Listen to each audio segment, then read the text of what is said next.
Hello everyone. I hope that I'm audible. I hope that everyone can hear me. Let's wait for today's confirmation. Let's wait for people to confirm that I'm audible. Hi Purti. Hi Devmalya. No sound, no sound. Let's clear that up. Now you are. Awesome. Audible now. Yes. Hi Sargor. Hi Mridula. Hi Bhavika, Chandan, Miss Nonchalant. All right, we have our usual crowds. Mrinmay, Dash, welcome to my channel, and thank you for having me on to your platform. Today, I'm really excited to have this discussion. This is going to be slightly different from our usual talks because this one is in association with KEM Hospital's Art and Humanities group, and KEM Hospital is where I did my MD from. So I'm super happy and thrilled to be back. And yeah, I'm going to hand it over to you. You can make your introductions, tell everybody, and then we can start the discussion. Um, Thank you for having us here, sir. Yeah. So, hello everyone who's online. A warm welcome to the first online event of Ascension 2020. So, you guys must be wondering what Ascension is, right? So, it's literally India's one and only medical humanities conference organized under the aegis of Dr.M.V.L.Kothari, Chair of Medical Humanities Department of Seth GSMC Medical College. Like it's better known as KEM, right? So here's a short video about our principles, vision, and aims.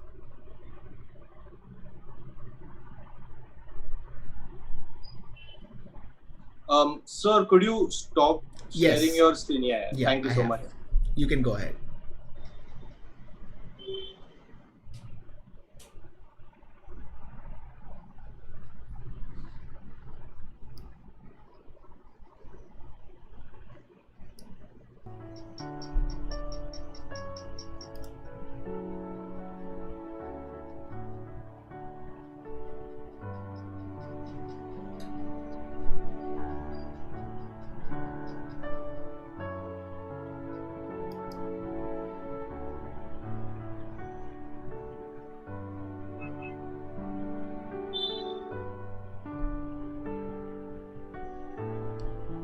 For all those who don't know, that's Manu V.L. Kothari right there.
All right. So, as you guys could see, we are guided by many prestigious people from the field of medicine. And the video basically encases all that we stand for. Okay. So, you guys could see more about this on our channel. We've added the link in the description. Yeah. Now, moving on to our first event, I would like to welcome our guest speaker for today, of course, Dr. Siddharth Warrior. Sir did his UG from JJ and postgrad from KEM, all right. So, and he went on to become a renowned neurologist. Also, besides being an excellent physician, he has excelled in arts, especially poem. Having deep roots in neurosciences as well as arts, Siddharth sir is the perfect person to shed light on today's topic, how the brain creates art. Over to you, sir. Thank you, Dash. It's always surreal being introduced on your own channel, but this is a wonderful experience. Also, watching that video gets me a little nostalgic because I was in KEM for a wonderful 3 years from 2012 to 2015, and I haven't had the pleasure of learning under Dr. Kothari sir, but then I've heard so much about him, and I have had the pleasure of meeting Dr. Pandya sir, and of course Dr. Salagre sir and Smriti ma'am. I have learnt under, and I have worked under them. So it's yeah, it's wonderful to be back here. It's wonderful to be associated with my college, and yeah, I think it's a pleasure to give this talk. I hope you all enjoy it. I hope that everybody who is joining in also enjoys today's discussion. It's a topic that is very close to my heart because I feel that it is something that merges the two, my main two interests, which is neuroscience and art. So that is what I'm going to do. I hope that everybody enjoys, and we are going to have this discussion in the same way that we have all our other discussions, that everybody in the chat is welcome to keep participating in the talk. If there are any questions that you want to ask, if there are any points you want to make, please feel free to do that, and I will be picking it up, and we will keep including that in the talk itself. And same goes for Mrinmay, Darsh, you too. If you want to hop in and participate in the discussion at any point, you can. All right. Okay. Definitely. Cool. All right. So then, if chat allows me, then we shall start. Let's talk about art. Let's sort of begin right at the start and think of what does it mean when you think about art, when you think about what is art. I want to hear right from the beginning, what do you guys think when I say, are you an artist? Or when I say that, do you like to see art? What does that thought create in your mind? You can switch on your audio, by the way. Like, if this is going to be a conversation, if I'm able to see you, then I should be able to hear you. Yes. Yeah, Mrinmay, you too. Feel free to switch on your audio. So I believe art is an expression of the abstract thoughts that we have, that we can't describe in words, perhaps. In some cases, yes, like poetry and stuff. Yeah. But the abstract thoughts we have, that's very true. So that word is excellent. Abstract thoughts. So one of the I was reading up on art, and one quote that really jumped out at me was this one that said that art does not reproduce the visible, it makes the invisible visible. So that is sort of exactly what you said in different words, that it is art sort of brings the abstract things to light. And the minute you think of that, you realize that art is there in almost everything around us. Every aspect of our lives is touched by art. So when the music that you hear is art, the clothes that you wear, the t-shirt that you're wearing was at one point an art form. Somebody designed that t-shirt for the first time and said that, look, I've created something new. And while it is there everywhere now, at some point it was an art form. The movies that we see, the paintings behind you, the photographs hanging behind your wall, these are all art forms. And then you realize that art is so ubiquitous. It's everywhere, right? So the thing that makes me wonder is, when we think of art, we think of the big ones. We think of Leonardo da Vinci making Mona Lisa. We think of Shakespeare writing Hamlet. We think of J.K. Rowling writing Harry Potter. We think of, or going all the way back, the Neanderthal man making cave paintings. That is also art. What is common? If we are trying to understand art itself, what is common between all these things? How can we try to understand art if there is such a spectrum? If people from all across time and place are all artists, how do we even begin to understand art? Because it is too broad, it is too wide. So where is that starting point? How do you start thinking about it? Expressions, I believe. Okay. It's a sort of an expression. That is true. So it's something that you want to express from your own personal life. Very valid point. When I started thinking about this, I realized that you can divide it into two ways. One is, there is a very specific story to every art form, every artist, every artwork.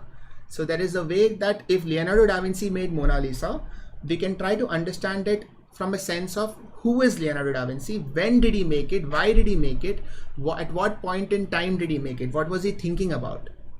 Now that is the story of that specific art form. But if you zoom out a little bit, you realize that there is also a universal answer. There is one thing that is sort of common across all artists, all art form, throughout time, and that is that everybody had the same neural networks. Everybody had the same kind of brain, and all art forms came from that brain. And as soon as you start thinking about that, you begin to have a common point. You begin to have one platform that, okay, from here I can begin to understand art overall, right? So that is the purpose of today's talk. The way we are going to understand art is from that common point. We are going to take neuroscience. We are going to hold on to it because it is the only constant thing. It is the only consistent thing in this world of chaos. And we are going to take that and slowly unravel everything we can in the art world. Is that okay? Yes. Awesome. Yes. All right. So let me share my screen and then let's get this discussion going. And let's see what chat is saying. Purva is saying that art is expressing our emotions, bringing what's inside of you outside for others to see. Exactly, Purva. That is exactly what art is supposed to do. Art is anything which expresses us. Sometimes we can't express by words. Sakshi, you're absolutely right. If there is a way that if there's something that needs to be expressed in your language, if your words are coming incomplete, then so-called art will help you express that. And Ritu saying it's basically a medium of communication. So everybody's sort of on the same page. Everybody kind of understands what art is. But let's see what is the neuroscience behind it. So we've already decided. So you have Da Vinci, you have Shakespeare, you have who else did I say? You have J.K. Rowling, and you have the ancient caveman making the cave paintings. And all of them, the only thing common between all of them is that they all had this. They all had the brain, and they all had the same lobes of the brain. So all of them had a frontal lobe, all of them had a parietal lobe to see the things around them, all of them had an occipital lobe for vision, and all of them had a temporal lobe for storing their memories and keeping their emotions. So this is the common factor between all artists across time. And in fact, one interesting thing is that in the last 20 to 30,000 years, the brain hasn't really changed much. So the brain of the earliest Homo sapiens till today, so your brain, my brain, is pretty much the same. So if you take out a fossil brain and you examine our brain, you won't be able to tell much of a difference. It's still approximately the same shape, the same volume, the same weight, and the one way to look at it is that the hardware is the same. So in the last 30,000 years, the hardware has remained the same. The only thing that is evolved is the software. So the way we use it, the way we use these networks, the way we use this this wiring has constantly upgraded, but the capacity has remained the same. Does that make sense? Yes. Yeah. So this is why I feel that neuroscience is actually a great way to begin to understand art, because it is it gives us that common ground. Now let's talk about how does the brain perceive art. So before we talk about creation, let's talk about how does the brain appreciate art. So when I show you a piece of art, how do you get it? Right? So that's sort of where I want to start off with. Now let's see what chat is saying. Rajat, you are lefty. No, Rajat, I'm not. It's just the mirror camera thing that shows that I'm writing with my left hand. I'm actually a righty. Brain ko busy kaise rakhe. So art is its way of surpassing ego and superego. Oh, that's a nice comment actually, Yash.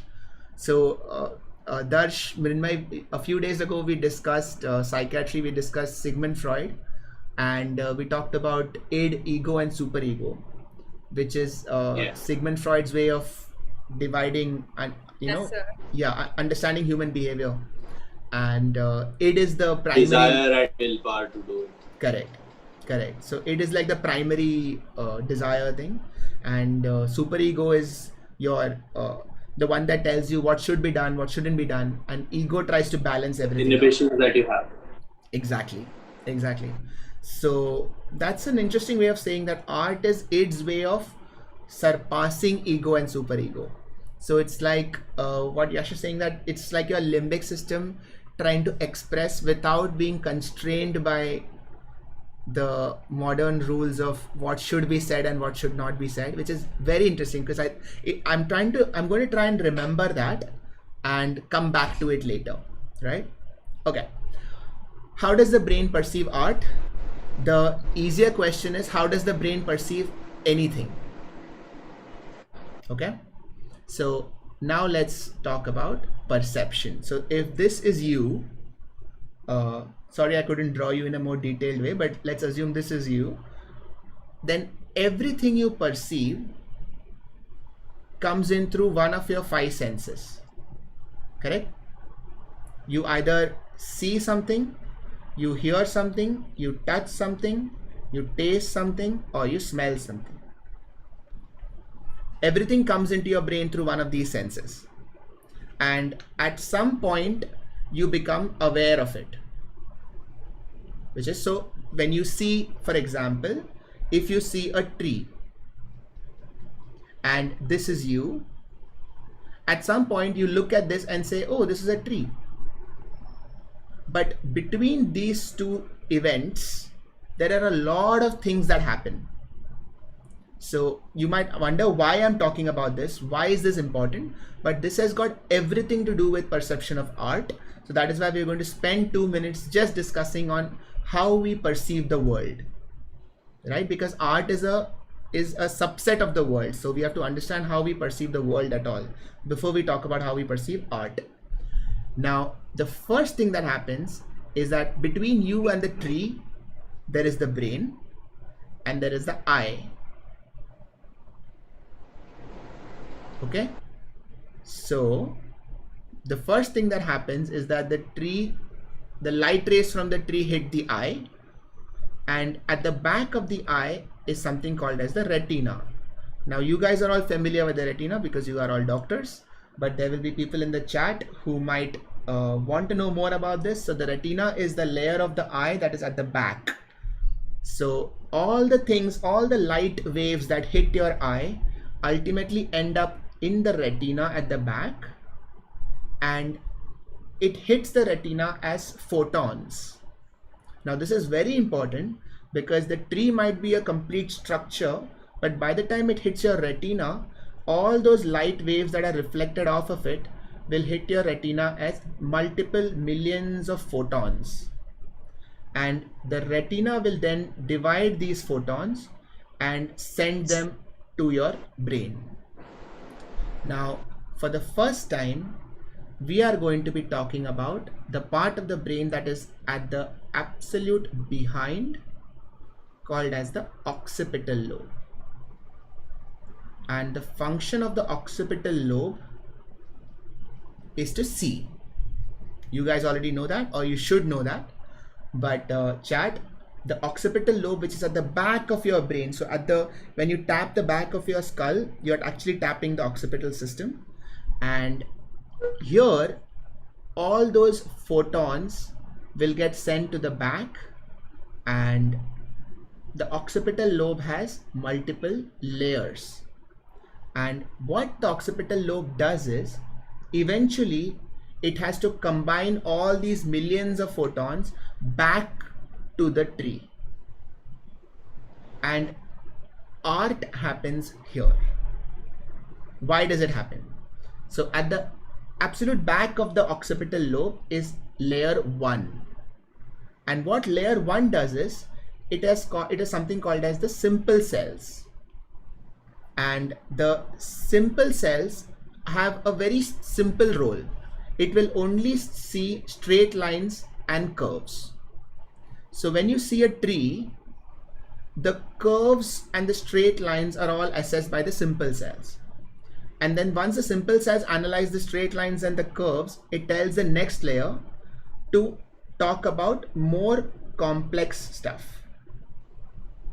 More complex stuff like color, movement, and edges.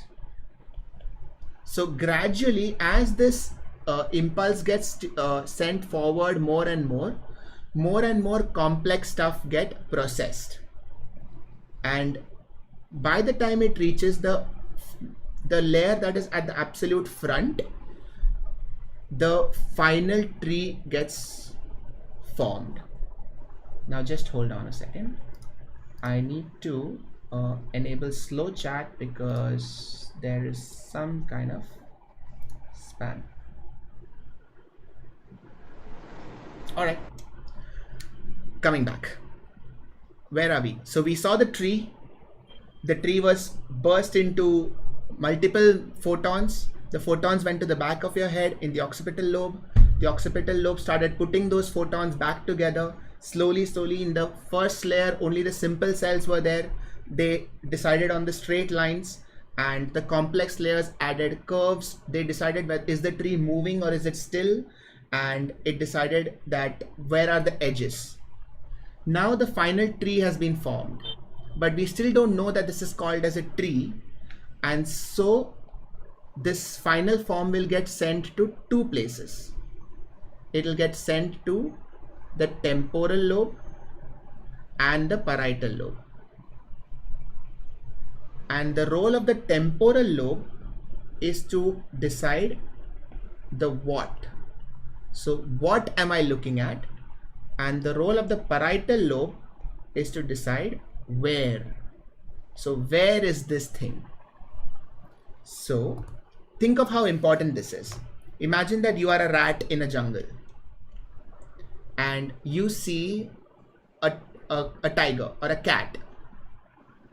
It is so important for your brain to quickly put together that shape of the cat, decide that this is a cat, and at the same time decide where is the cat. How far is the cat? Is the cat moving towards me or is the cat moving away from me? Because your whole survival depends on this. Similarly, in this case, when we see a tree, we see what is this thing that I'm seeing. So the temporal lobe compares this image of the tree to its previous memories. and it comes up with two conclusions. One, that this is called as a tree. So the word tree, that itself is a memory, and this is called as lexicon. And second is the meaning of the tree. So what does this image mean? So this is called as semantic. And you put these two things together, and then you sort of start to realize, what am I looking at? So when I show you a mobile, you need to understand that this is called a mobile, and B, that what is this used for? So what is its purpose? So that is how you understand the meaning of something. And the parietal lobe will say, where is this tree? The funny thing is that you still don't know that this is a tree, because your conscious awareness is here in the frontal lobe. And all of these things are happening here. So finally, the occipital lobe has told the parietal, the temporal, and then finally these two will send the impulse to your frontal lobe. And here in your prefrontal cortex, you are finally aware that, hey, I'm looking at a tree. And this is where you decide context. This is where you decide what is your opinion about the tree. Are you happy at seeing the tree? Are you sad at seeing the tree? Is this your tree or is this somebody else's tree? All of these things are put together in the prefrontal cortex. Okay. Now, I realize that I have taken a lot of time just to explain how we perceive things, but let's try and understand why. Why is this so important? The reason is that when you look at anything, what you are seeing and what is so-called reality are not the same thing. So reality might be this, but think of the number of layers that reality has to go through before you are aware of what you are seeing. So the tree has to go through the eye, the retina, the occipital lobe, the parietal lobe, the temporal lobe, and then finally it will reach your awareness. So at any level, at any one of these multiple levels, and this impulse is getting continuously modulated, at any one of these levels, your reality can change. Right? And this is why I like to call it as units of reality. And we use the example of vision. We use the example of you seeing something, but the same thing applies to something that you hear, something that you touch, something that you taste, something that you smell. For smell less, but especially for seeing and hearing, whatever is hitting your eyes or hitting your ears, that thing gets split up into millions of pieces, and your brain basically puts it all back together and then gives you your version of reality, which is sort of a freaky thing to realize, because that means that all of us are kind of seeing slightly different versions of the same thing, because it is up to your brain how you pull it apart, and it's up to your brain how you put it back together. Okay. And depending, we can say, yeah, maybe we can say that we never really know what the real thing is. Exactly. Because how would I know what you are seeing? It's not possible. I can only see my version of what you are seeing. Red might be something else to you, something else to me. Exactly. Exactly. And if that is what we have been seeing for your whole life, that becomes your truth. Right? And so, sir, yeah, would that account for differences in perspectives and thoughts when we look at the same thing? Absolutely. Absolutely. So when we say that, when we ask each other, you see what I'm saying, we are actually asking a lot, because it's very difficult for two people to see the same thing, because they've had to have the same life experiences, the same, and even then it might not be the same thing. So right. But the interesting thing is that in spite of this, we have learned to cooperate so well. So that is why it is so amazing that we can forget about fighting. It's amazing that we aren't fighting all the time, because we all have slightly different versions of reality, right? And how is this connected to art? If there is a reality, which there is, let's not get too confused. There is a reality out there. It's just that we all have individual versions of it. But if there is a way of seeing it, there is usually a normal way of saying it, or rather an accepted way of seeing it, and there can be multiple alternate ways of seeing it. So like I showed you here, the way you split reality and the way you put reality back together and you create your version of it, if your version is considered as normal, everybody agrees that theek hai. If I show you a mobile and if everybody says this is a mobile, that's it. That is how we have all agreed that this is how we will split reality and put it back together.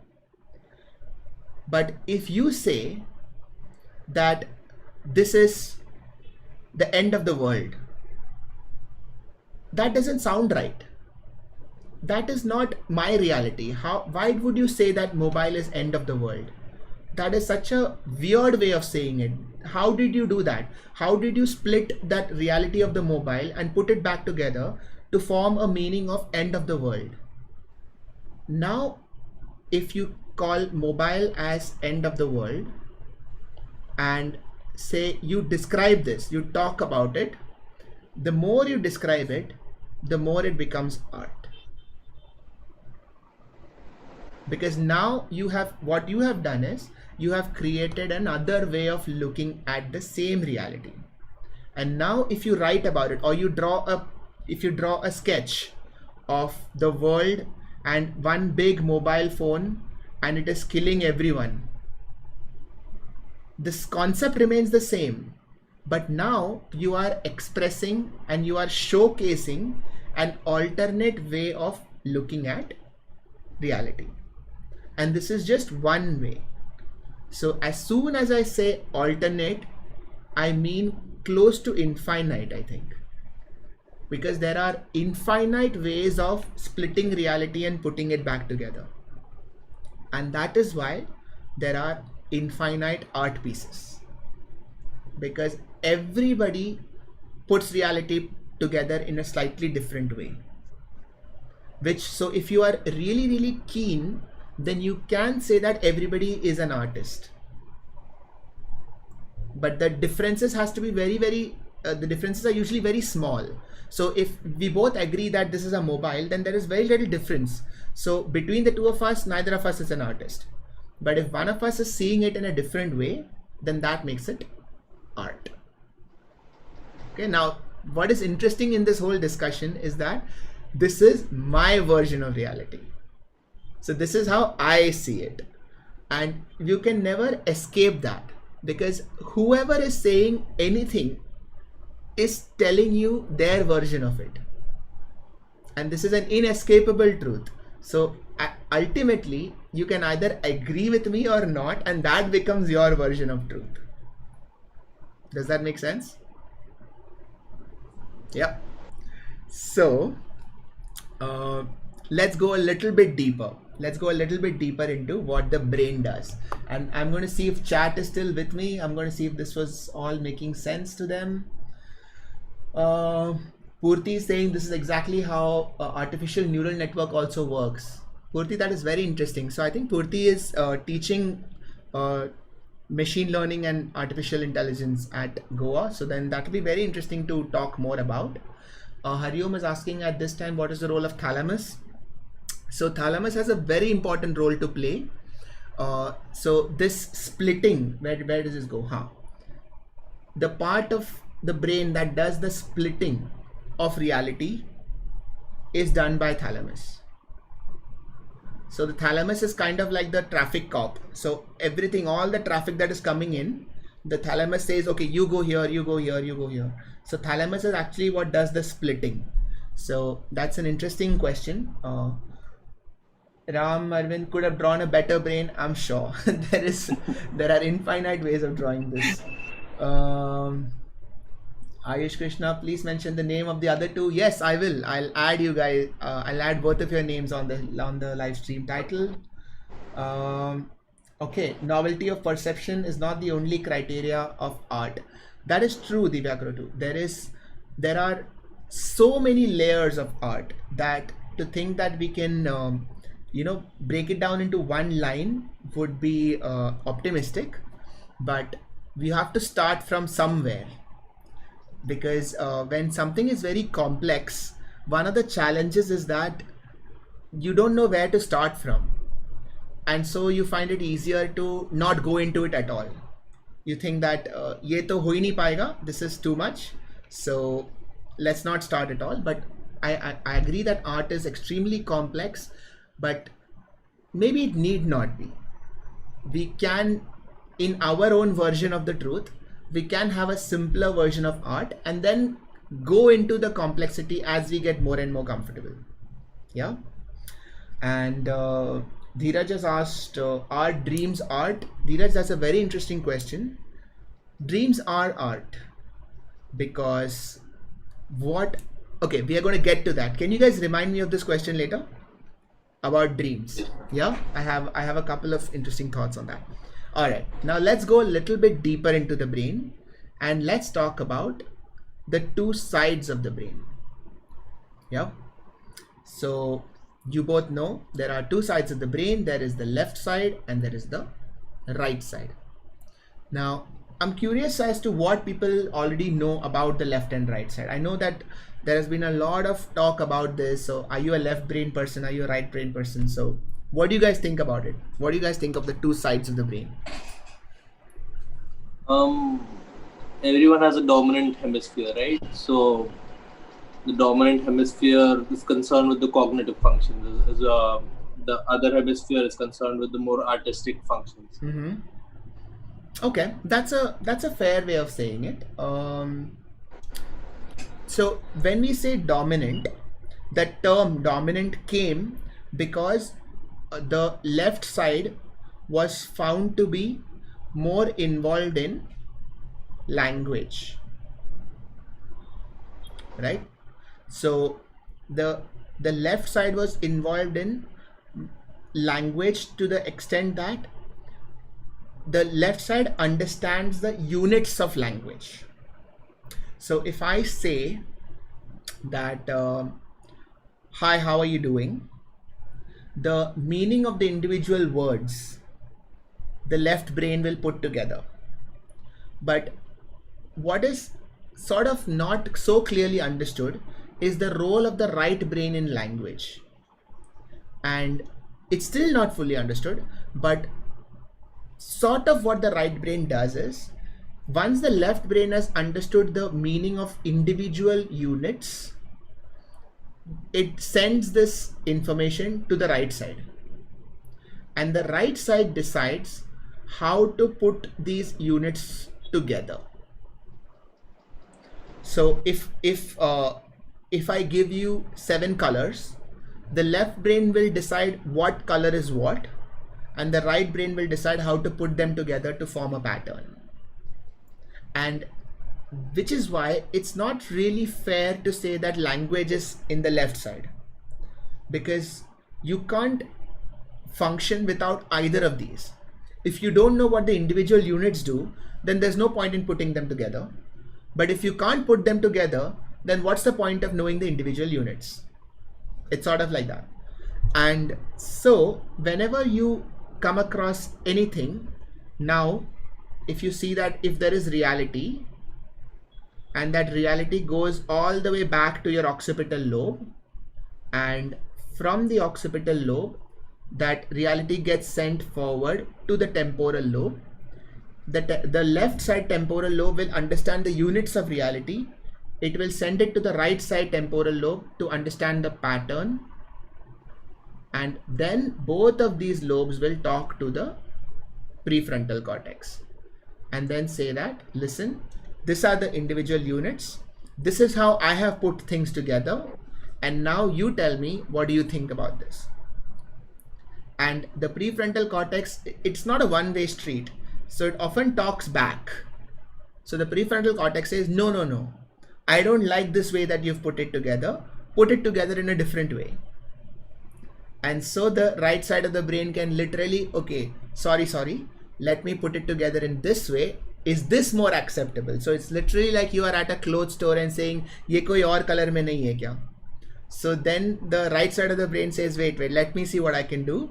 Let me see if I can arrange reality in a way that is more comfortable to you. So this brings me to another interesting point about reality, is that it is constantly getting modified to suit you. So if you are somebody who likes things in a particular way, then your brain is making sure that the arrangement is happening so that you are happy, which is why you actually end up ignoring a lot of stuff that you don't want to see, which is one of the most unfortunate and the fortunate parts of the brain, because it is trying to protect you, but it is also stopping you from experiencing a lot of things that you don't want. So this is where all the Does Love is Blind this exactly is the same thing, right? Yes, so Love is Blind does come in here. The way you value things.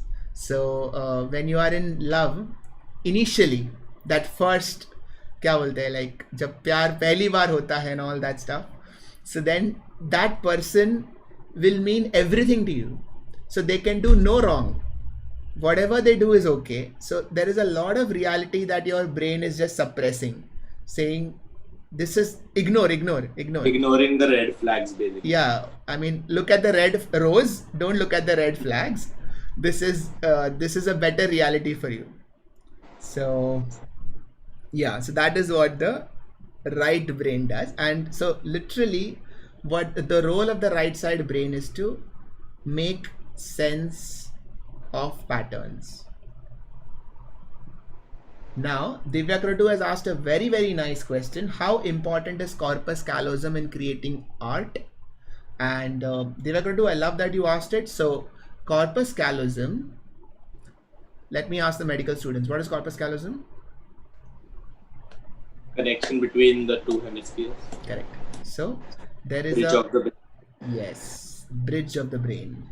So, there is sort of like a gateway between the two sides of the brain, and this is called as corpus callosum. And the role of the corpus callosum is literally to allow the two sides of the brain to communicate.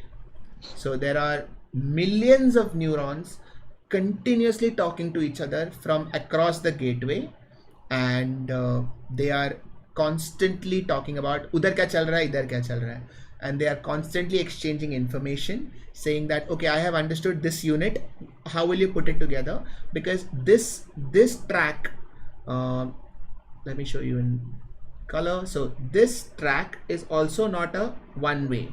So this everything is bidirectional. So if the left brain understands the units and gives it to the right brain will be continuously giving feedback. Like, okay, I have understood this pattern. Can you give me more units? Or are you sure that these are the units, because these don't make sense to me? So at any point, if there is a block, it can go back and say ki, no, you change it. And then yahan pe agar block hai to it will go still further back, and occipital lobe ko bolega, nahi, you see it differently, because this is not making sense. It's like when you can't believe what you're seeing, so you look again. Exactly.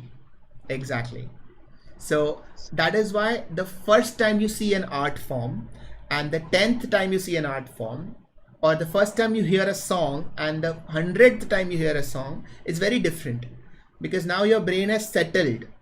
It has now settled all those impulses into recognizable patterns. So now you're comfortable. Whereas the first time you see something, you might be like, what is happening? I can't understand. Kya ho raha hai? You know? So that is literally your brain learning and figuring out how to see reality, or how to experience reality, right?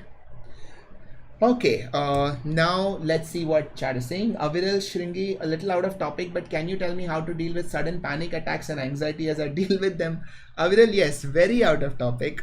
We are going to talk about anxiety on a separate stream. Let us try and focus on art. Although art therapy has a lot of potential, actually. I mean, I don't think I'll have the time to discuss it now, but yeah, I mean, since you brought up anxiety and panic, it's interesting because both anxiety and panic stems from seeing the world in an uncomfortable way. And there are defense mechanisms that your brain comes up with, like denial or suppression, which is essentially, if you are scared of something, you might not see it, or you might not accept to yourself that you have this problem, which is your brain modifying reality, editing reality, so that it can make your life more comfortable. And art therapy actually allows you to see the world in a slightly better way. So that's interesting that you did bring it up. So it's not very out of topic, but yeah, we'll talk about this more on a different day. Now, okay, are you guys with me so far? Does this make sense? Yeah. On this note, sir, we could talk about the Rorschach ink blot test. Yeah. Maybe. Sure. So the idea of Rorschach is very similar in that if I give you like random squiggles, right? And if I tell you that, okay, you see this and you tell me what it means, if you keep staring at this, what is going to happen is that your brain is slowly going to pick up patterns, because initially it will make no sense. And then you keep staring at it, you keep staring at it. What is happening is that your brain is trying to fit, it is trying really hard.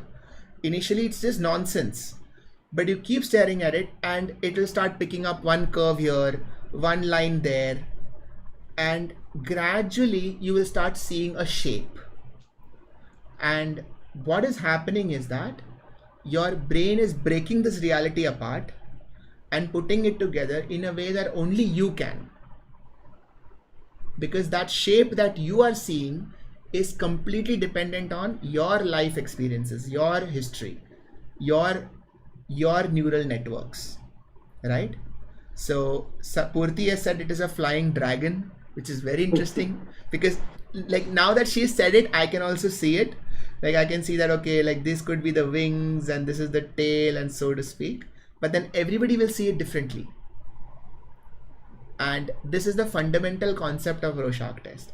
Of course, there is a lot more complexity to it, but this is the fundamental concept, and it's a great example to give because this is how reality gets broken down and put back together.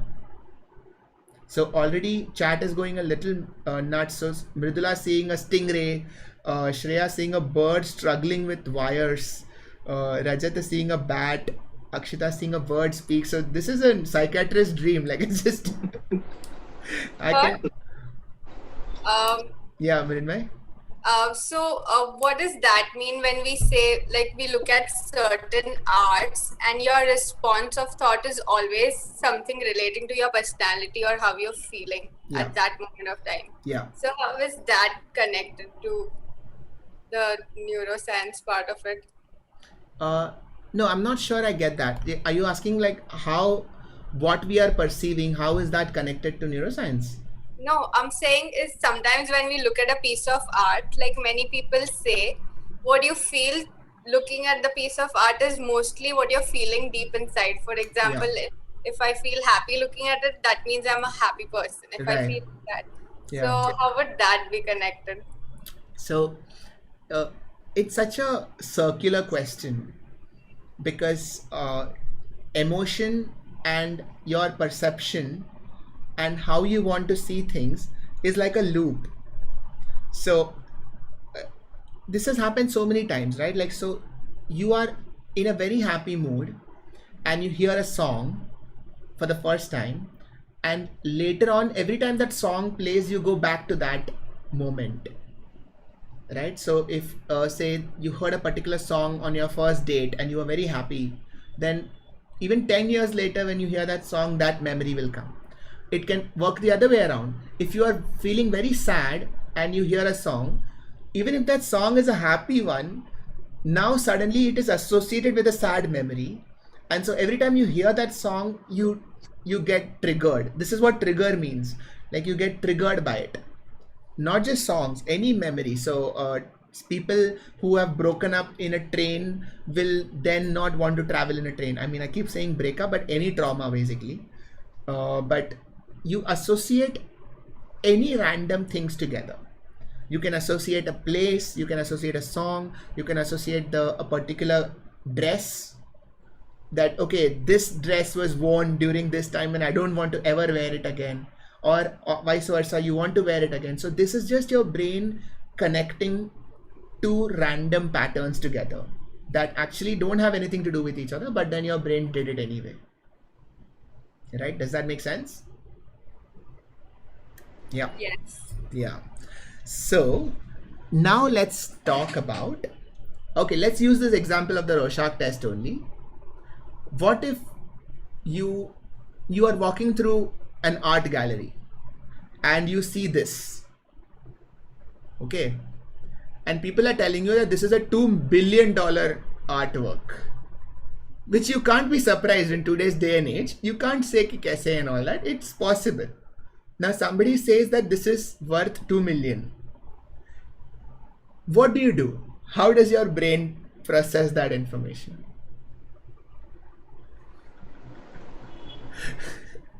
I try to figure out what the artist thought when he drew about this, so like what his thought process was.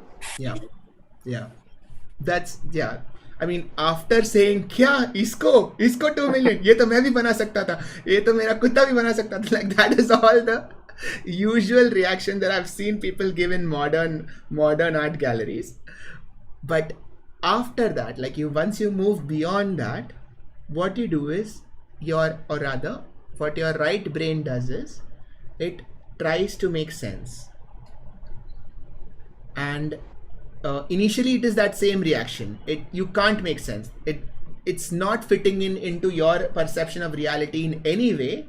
And so the only conclusion is that this is wrong. And then you will come up with many reasons, like many reasons why this is wrong. You'll say that this doesn't make any sense, ye to koi bhi kar sakta hai, all of that. So those are all reasons for you to justify why you think it is wrong. And the reason you think it is wrong is because your right brain cannot make sense of it. But slowly, what if your right brain does come up with some sense or some form of explanation? And this could be anything. This could be just by yourself, like you keep staring at it and you start seeing something that you didn't before, which is very possible, because if people can see a dragon in this, anything is possible. So gradually, as you keep staring at it, you will come up with some form of explanation. And so it is not a complete nonsense anymore. Now it is some sense, maybe. And gradually then you will go and read the description below the painting that this artist made it. So now you have a name, you have a person attached to that painting. So now you have one more layer of context. Now it is not just some scribble, it is a scribble made by Picasso, for example. Now you've heard of Picasso. You've heard that, okay, he's a very famous painter. So now there is some layer of context to it. Then you read that, okay, he made this during the Spanish World War. So now you have one more layer of context. Then you say that he made this painting 1 year before he died. So that means that he has made it after all his life experiences. That is one more layer of context. Gradually, you keep on adding more and more layers of context. And what is happening is that your right brain is now putting it together in a pattern. And eventually, you will feel like, oh, this makes sense. And what this line means, this makes sense, is absolutely subjective.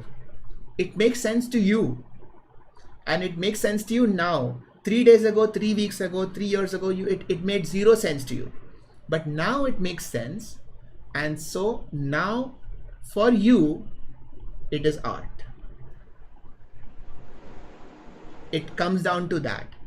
And what is very interesting is that if this is an artist and the artist has seen the world in a different way, and he or she has created something to showcase what he has seen in a different way, then the first feedback is to the artist himself or herself. So if I create a poem and that poem makes sense to me, then it is art to me. And then I show that poem to somebody else, and that somebody else says, this is absolute rubbish, I can't understand anything, what is this, get lost, then that art remains art only to me. But on the other hand, if the whole world says, oh wow, this is art, then it becomes universally approved art. Okay, so in its simplest form, art is subjective. To make it slightly philosophical, all truth is subjective, and it is all depending on if everybody agrees that this is true or not. All right. Okay. Now, coming back to the right side of the brain, we spoke about how the right side of the brain puts patterns together. Now, what is interesting is that this is a skill.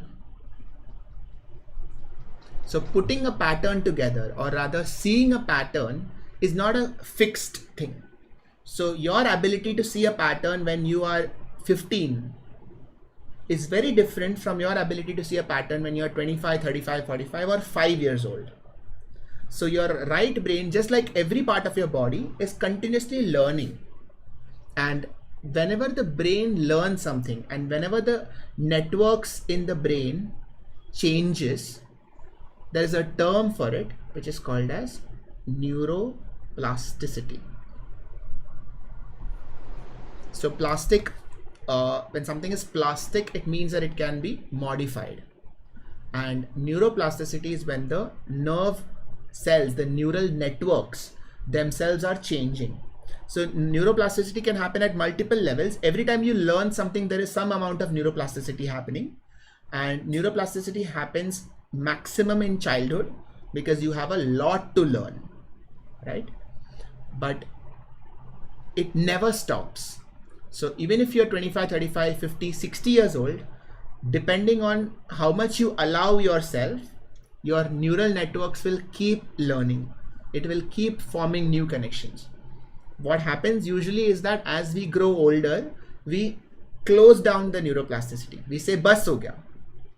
We have very fixed concepts. We say कि ये ऐसे ही है, ये ऐसे ही होना चाहिए, which is unlike what you said when you were 5 years old.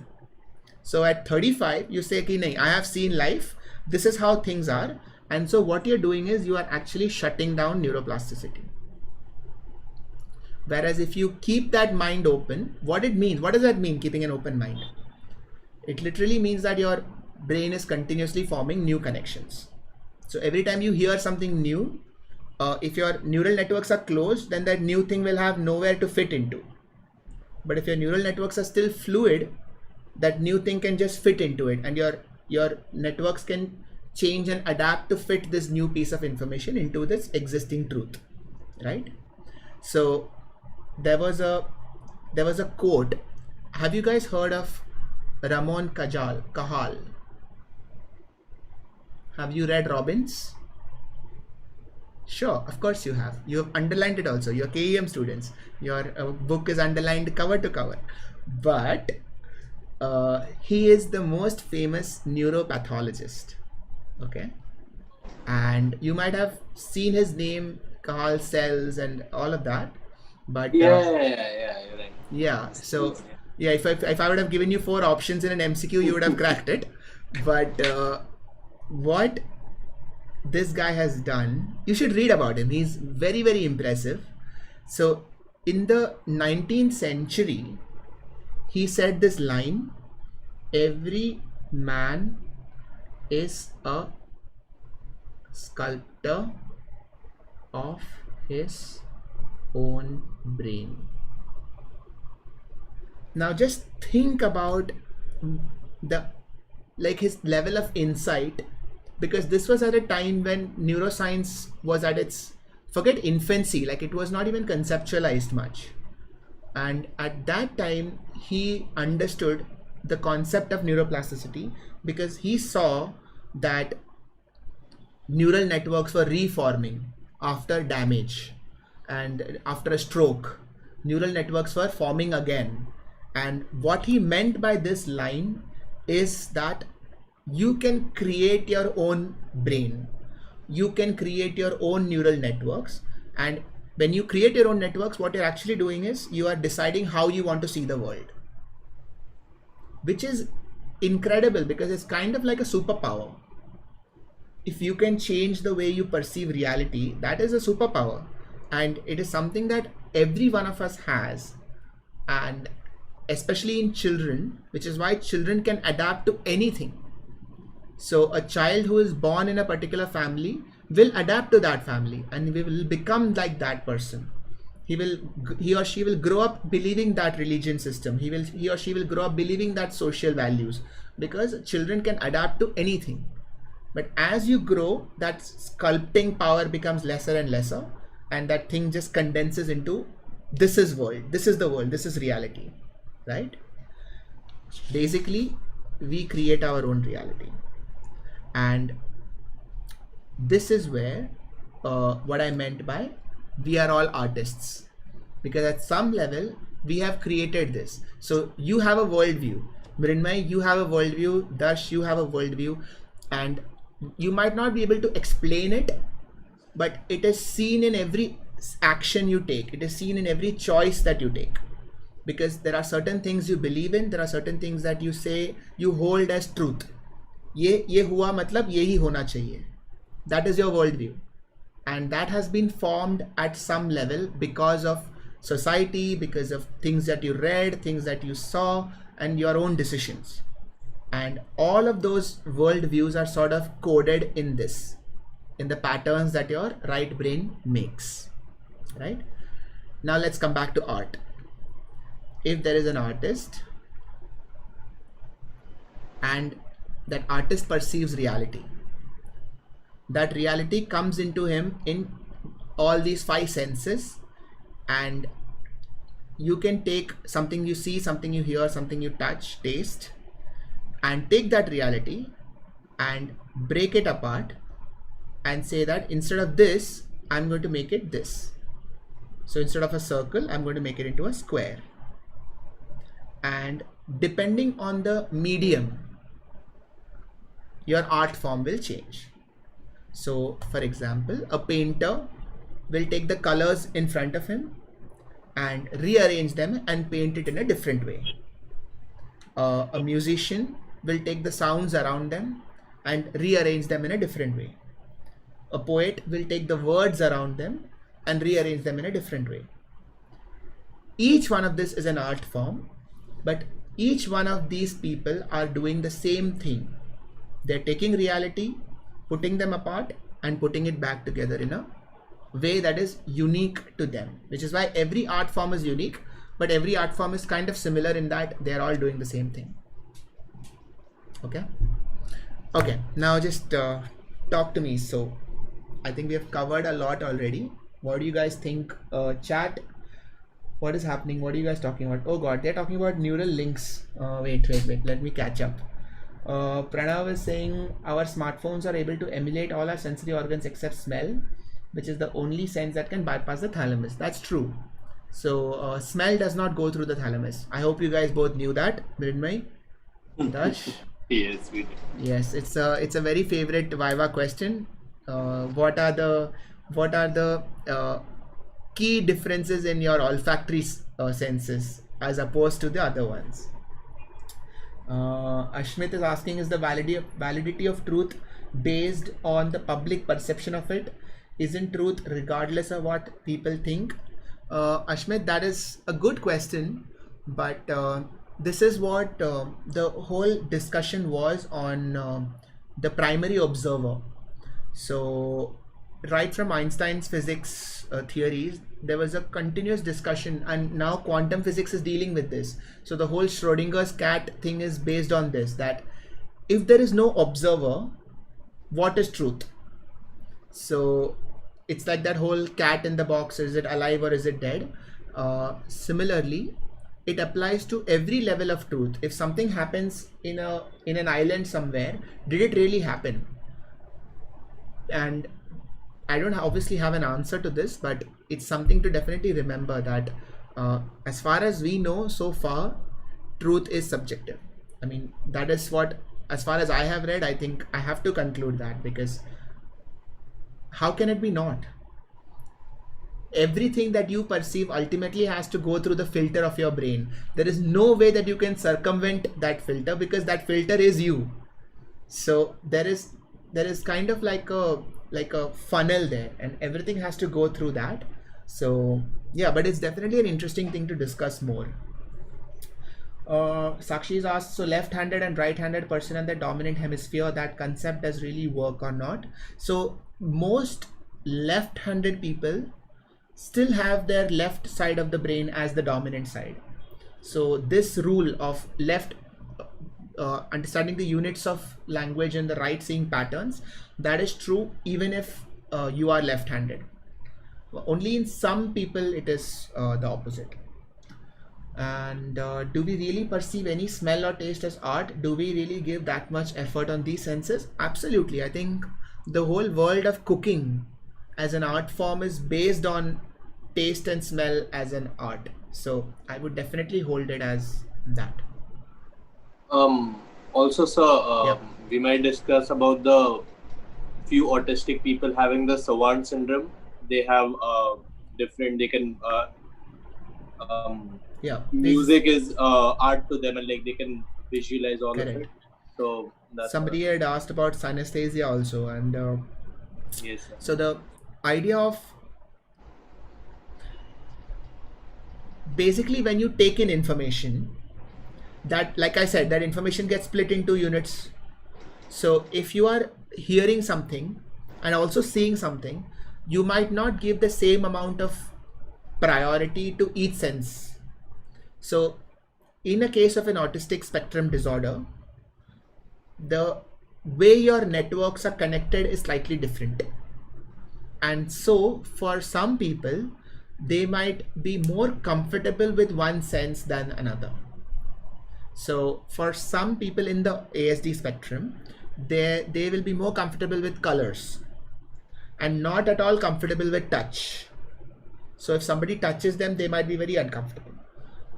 Somebody else might be more comfortable with touch, so they will want to touch, they will want to hug, and then they will be much more comfortable in that situation. So it's, I don't want to go too deep into it, but essentially this is how it is, that it is the way that your networks are connected, and more importantly, they have a little bit more trouble learning new ways of connecting the world.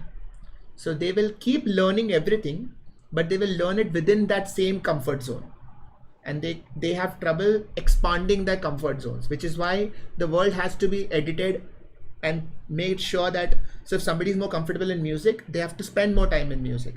So that is sort of part of arts therapy, but yeah, that is how ASD works. It's a very interesting topic. I think I will go into it more, but yeah, I think that's a discussion for another day. Yeah. Let's talk about what happens when we perceive art. Okay, and we're going to talk for like 20 minutes more and then wrap it up. Is that okay? Yes. All right. So when we perceive art, so now we are not the artist anymore, we are the audience, and this is an art form. So it is just a board with 3 random red lines. Okay. And again, this is at a modern art gallery, and this is worth $1 million, just to annoy you. So then you perceive this. Now, as I said earlier, you think this is, what is happening? I don't believe this is worth all that. And then you finally sort of make sense of it. And you are like, oh, wow, this completely makes sense. Now, what happens is that in your brain, because now you have made sense of something that you did not understand before, but now you did, your brain gives you a reward, and this reward is the form of dopamine. So this is applicable to all art forms. So when you hear music and you can sing along to the music, your brain is rewarding you continuously. Every beat that falls into place, every time a pattern overlaps with another pattern, your brain is giving you a reward saying, well done, you have predicted it correctly. Well done, you have figured it out. So this is why every art form gives you pleasure. So when you're watching somebody dance, when you're watching somebody sing, perform, when you're watching somebody play, even sports for that matter, when you're watching somebody play cricket or when you're watching somebody play football and they're doing it very well, in your brain you are getting a reward because the pattern fits with your level of expectation, which is why even sportsmen are artists, because they create something. So I would definitely hold Federer as an artist, because he has done things that I have not seen happen. And Messi, the way he plays in certain situations where you've never seen that happen. So you have an expectation of how football should be, and then when he does something that completely breaks that expectation, what is actually happening is that you are seeing reality in a new way. And so in that moment, Messi is an artist. So every time you create a new way of looking at reality, you have just created art. Now let's look at some other examples. For example, language and poetry, right? So we all know, the reason I like this example is because it is something we can relate to. Now you've never played football like Messi has, but then we've all used words. You know English. So technically, you are also capable of making poetry. But not all of us do. At least not all of us admit to doing. I have a theory that all of us have written a poem at some point in their lives, but none of us admit it until you absolutely have to. But I can already see Mrinmay remembering the poems she has written. But it's the reason that everybody writes a poem is because I feel that everybody's right side of the brain does do that exercise of, let me see if I can rearrange reality in my way. And the most accessible reality for your left brain is words, because that is the one that you know the most. Not everybody plays around with painting and color. Not everybody plays around with instruments, but words are something that we all have. And so poetry becomes the most accessible form of art. Now, if you remember, what are the poetic devices? Do you remember from your grammar? What are the poetic devices? Yeah. Tell me. Personification and lovely. Onomatopoeia. Okay. Wait, I'm pretty sure that's pronounced differently. Wait, no. Onomatopoeia. Yeah, is that correct? Yeah, I think so. Like I had a way of remembering the spelling this way. What is it? Onomatopoeia. No, onomatopoeia. Yes. Yeah, I have always had trouble with the word. Yeah, so let's just say Ono for short. Yes. So yeah, I think there are a lot of them. Metaphor, simile, tautology, alliteration, absolutely. Right? So have you ever thought of why are they poetic devices?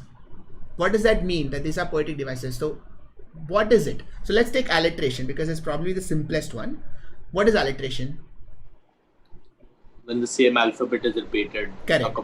So all around, so A. So it's all, you're starting with the same letter. Now, in the simplest way possible, this is a pattern. Correct? So when you are repeating the same letter, that is a pattern. What is metaphor, or rather what is simile? Let's talk about simile. What is a simile? Same meaning.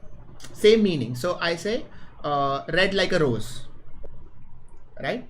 So now what have I done? I've taken a color and I've taken a rose. Oh god, my rose looks like a tree. I'm sorry, but let me just write rose and not embarrass myself. Okay, red like a rose. What we have done is we have taken a color, we have taken an object, and we have put it together, right? And we have put it together exactly. So this is another pattern. Now tell me about metaphor.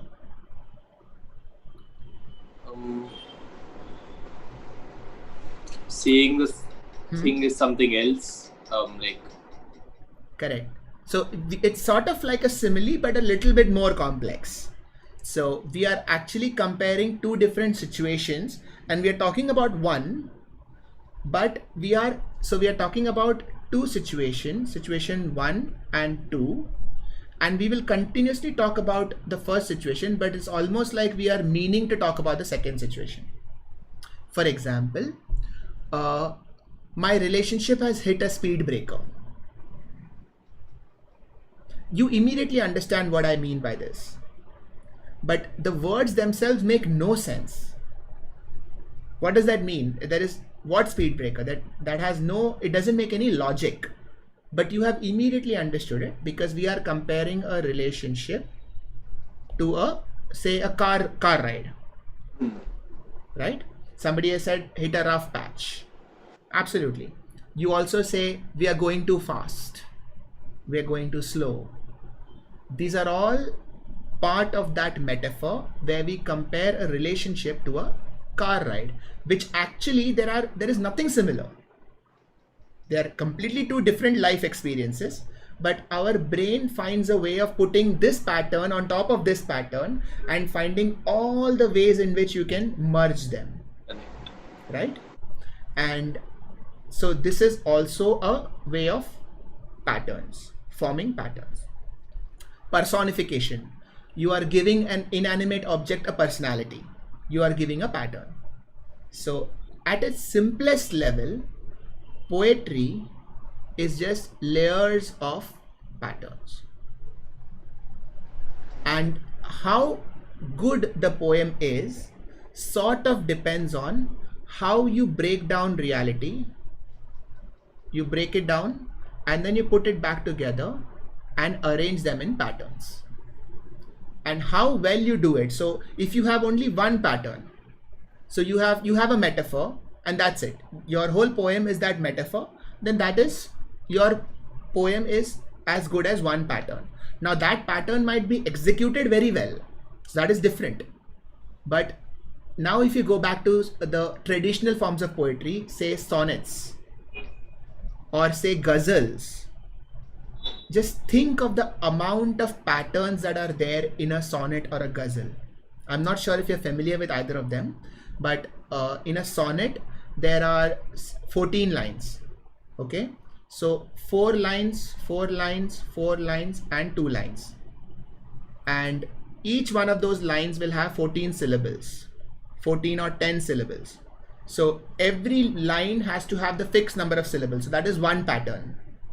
The rhyme scheme has to be same. So it's probably AB or ABCB. And the last 2 lines will also be BB. So that is another pattern. The third pattern will be the meaning. So the meaning of the entire poem will be formed in a particular flow. So that is a third pattern. So as you go on adding more and more patterns, the complexity of the art keeps getting higher. So somebody who's just starting out reading a poem, a sonnet might not make sense because their right side of the brain is wondering what the hell is happening. So for them, a child, twinkle twinkle little star is perfect because twinkle twinkle is alliteration, little star, how I wonder what you are. So star and R are rhyming. So that is another pattern. Your childlike brain is very happy. And some people will stop there and they will not go ahead because it is not possible to go ahead in all art forms. But then the more you read poems, the more you start appreciating higher complexities of art. Okay. And this brings me to my second last point of grades of art. So there is one layer absolutely close to you where everything makes sense. So you don't have to worry at all. As soon as you see a pattern, your brain has decoded it. It is very simple. The problem is that here you don't get much joy out of it because your brain didn't have to really work. Then there is a layer where things didn't make complete sense, but you tried a little bit and now you have started seeing the pattern. Here you get a lot of joy because here you are like, okay, I have tried, I have solved it, and now I've understood. And then finally you have a layer where nothing makes sense. So here also you don't get any joy because this is too difficult. So how your brain perceives art is, your brain will only perceive art in this layer where things are slightly weird but understandable when you try. Anything too simple is not art. ये तो obvious है. इसमें क्या art form? ये कुछ नहीं है. And you go too far away and this doesn't make any sense. ये क्या art form है? I can't understand anything. So you need to find art in this blue layer, and this is subjective because as your brain, right brain, keeps getting better at seeing art forms and seeing patterns, this blue layer will keep increasing. Right? All right. I think that the last bit of what I wanted to say is that I'm going to end it with Pablo Picasso, and he said something that every child is an artist. And I think that that is a great line to just think about, because if you think about a child, when a child is growing, everything is new. Every experience is new, but that child has so much curiosity that the child wants to break that pattern and bring it together in a way that makes sense to him or her. So almost everything that the child sees is an art form. And that is what curiosity means, that, oh, what is this? How can this be? Can this be done differently? Can I see this in a different way?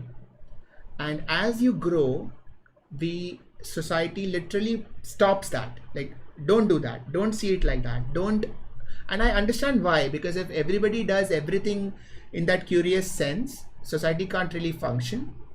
But you also now need to remind yourself that curiosity, every once in a while you should think about that. Exactly, because this sense of curiosity is what leads to art. Because you need to want to break down things and put it together just for you, just to try. Because if you don't do that, then you'll be very, very stuck in a specific way of looking at things, right? And so you won't be able to see art and you won't be able to create art. Does that make sense? Yes. All right. I think that's it. I think that's all I wanted to say. Mrinmay had something to say. Yes. Yes, sir, I wanted to thank you so much for this insightful talk. I'm sure it has changed all of our perspectives now. Like every time somebody is going to look at art, they're going to think all of those things that you just said. It's lovely to know all that. Thank you so much. And you've showed us that art is not so much just as a pastime hobby, but it's even more deep, meaningful. Yeah. And I would also like to thank Lopa ma'am, Sunil Pandya sir, Padmaja Samant ma'am, and our dean, Dr. Hemant Deshmukh, for this constant encouragement and support, which gives us the ability to conduct such unique events like this for our colleagues. And lastly, I would like to give a big thank you to the audience. Your enthusiasm and love towards Ascension is the biggest driving force for us, and we hope that you stay with us throughout our journeys. Also, we're open to any suggestions from the audience or regarding what future topics they would like us to make events on. So we're totally open to that. And thank you. Thank you, Mrinmay. Thank you, Darsh. This was a wonderful opportunity to connect with my, I can call you my alma mater, sort of. Yeah, yeah, you can. All right. Yeah, Dashu, were you saying something? So anyone who wants to check out more talks like this, like Yeah. we can, you guys can go on to our channel. Yeah. It's in the description. Yes. So I have added some links in the description. Please check out our Ascension's YouTube website and Instagram channel. And I think they're planning to have a few more in the next 1.5 months, and they will all be on interesting topics. So I think that'll be worth your while. Uh, Aditya, this increasing complexity is so multidimensional in movies. Yes, absolutely. So in all art forms, now if you go back, you will be able to appreciate grades of art in everything. So a photograph has grades of art, a poem has grades of art, a music has grades of art. So in every art form there is simple layers of simple and complex, and it also depends on you, it's subjective to you. So I think that's beautiful. And there are a lot of questions on other topics like sleep, REM. I think that we will take these questions on a different day. But yes, oh, so dreams, I think, yes, I want, yeah. I was So reminded I about would, yeah. So the reason that I want to talk about dreams is that very similar things happen in dreams. So when you are sleeping, your overarching control of your prefrontal cortex on what to think and what not to think sort of relaxes. And so a lot of your memories start forming new connections when you are sleeping. And that is what happens in dreams. So there is a lot of creativity that happens in dreams. So there is a lot of similarity between dreams and childhood and daydreaming and curiosity and art. So all of these things are basically states of mind where you relax your control over yourself and you just let new connections form. Yeah. All right. I think that was a good note to end this talk on. Whoever has not liked the video, please do that. Whoever is not subscribed to my channel, please do that, and go on Ascension's channel and please subscribe there as well. And so at 9:30 we are going to have another talk on colors. So I will see you guys there. Thank you, Mrinmay, Darsh. Thank you so much for having me and coming Thank you, onto sir. my Thank channel. you so much, sir. All right. See you. Bye. Bye, sir.